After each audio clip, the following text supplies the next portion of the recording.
Well, out of this Albanese trip to Ukraine, a big moment for Australia.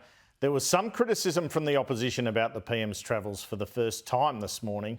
The opposition's immigration spokesman, Dan Tehan, himself a former trade minister, told Peter Stefanovic that it was time for Mr Albanese to stop travelling and deal with the issues at home.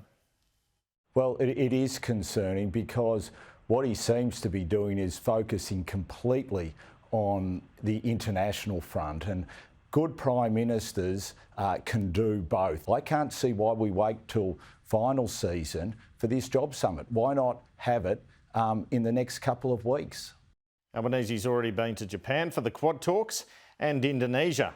So this is his third overseas trip in just 6 weeks in office.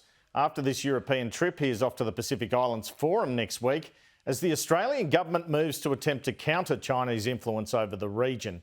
Yesterday on Sunday Agenda, Albanese actually seemed to get some congratulations and some begrudging respect out of the Shadow Defence Minister Andrew Hastie for continuing the former government's strong stance when it came to China.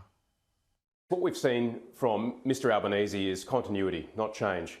And we've seen it from NATO, first the condemnation of the war in Ukraine by Russia, but also they've voiced their opposition to China's increasing expansionist and militaristic behaviour in the region by condemning the cyber attacks, the nuclear arms race that they're underway with, and also some of the more belligerent behaviour through the South China Sea.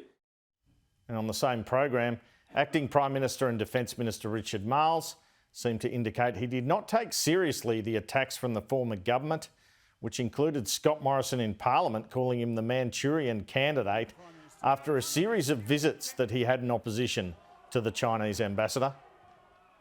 And this is all politics, and I get that I'm involved in politics, and I take all that involves. I didn't really see it as much more than that. Richard Marles, of course, had the first minister-to-minister meeting with the Chinese government in more than 2 years, a fortnight ago in Singapore.